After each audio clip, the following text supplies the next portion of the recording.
iyada roobka dayrta oo si weyn uga curtay deegaanada Galmudug ayaa xalay magaalada Dhuusamareeb waxaa ka da'ay roob aad u xooggan waxaana ka da'ay roobkii ugu badnaa oo dayrta ka bilowday deegaanada Galmudug roobka xalay da'ay ayaa wuxuu saameyn weyn ku yeeshay barakacayaasha deegaan kaamamka magaalada Dhuusamareeb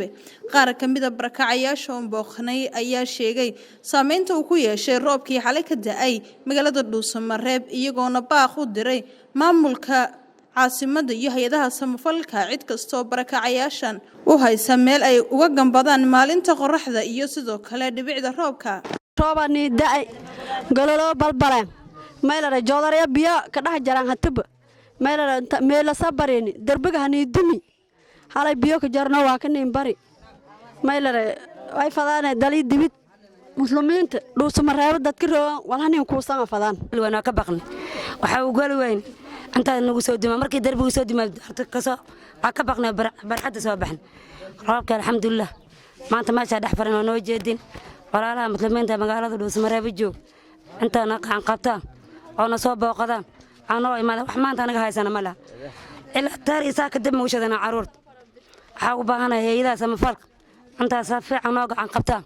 حاول بهنا أنا صوب وقدام أنا ما على قدومي الدجمة أنت أنا ما أنا صوب وقدام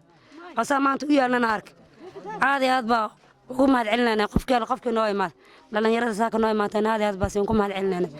شرب بدنا جم ذنتي إلهي إذا مكيس واحد لنا هاي ظروف أو إذا أيام ماشي كوسو كل مسي دبعت بدنا ماشي عن كلام كل من حلي وأوجد برواقد إلهي وكان هبينك أهري ده هاد واحد كلام كل من دب بدن حل اللي بيتوك ماشي لقى مسحن دتك ماشي كنا جبر سوا مالية ده ودي غدا إني ماشي سكور رسانو أهريدان oo dariska la ah gabadhiisa Ilaahay ka abaal mariyay dadkaas ayada soo dhaweeyay dad deegaanka ka mid tahay gabadhaas ee gurigeeda hadda darbigan iyo labadan qol hadda aan ay muuqata u jeedaan oo intaas oo makhluuq ah ee xalay ku yidin intan qoys tiradooda gaarayso way meeshaan ay ku nool yihiin wax ay dhaqaale haystaan lama arka marka waxaan leenahay maamulka degmada maamulka gobolka kulligood hay'adaha samafalka ka shaqeeya deegaanadan Galmudug gaar ahaan magaalada madaxda ee Dhuusamareeb waxaan leenahay waa dadkan dad masaakiina waa qaxooti waa ADBs meeshaas ay ku nool yihiin baahida haysta Ilaahay ba xalay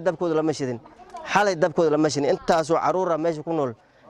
intaas oo maamooyin ah intaas oo shabaab ah intaas oo maarta masaakiina meesha ku nool oo dhibaatadaas xalay u qabsatay kulli waa dareemaysan naftaada oo kale ka soo qaad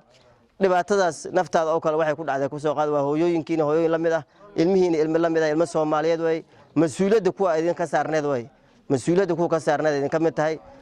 وحن لنا ولا لها مسلمين تأكلنا المجال Dhuusamareeb جنا عستة أورك لنا يرادا هيدا سمفلك كل جود أسوق جرمنا لنا ده كان دول عليهم وين دبعتيسن بياس ماشي وجدنا حدا كل حسنا دحبرين رابك حال ده إلهي هنوسي هذه وأوجدنا ماشي ولا كتنكيسي أبوديس كل رابك بنانكس أيوة فريق كده لما ده قل وكبقين أما إذا كوسو دعام بكبقين درب قار وأوجدنا واسودمي بي markii Ilaahay barwaaqadiisa maanta qaar kamiro soo dumay dhalinyaro meesha jifto ku soo dhici gaaray darbigaas uu soo dumay hiniina ka arkaysan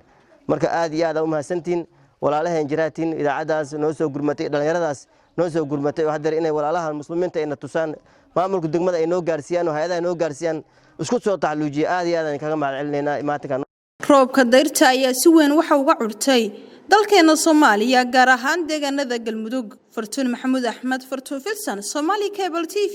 magaalada Dhuusamareeb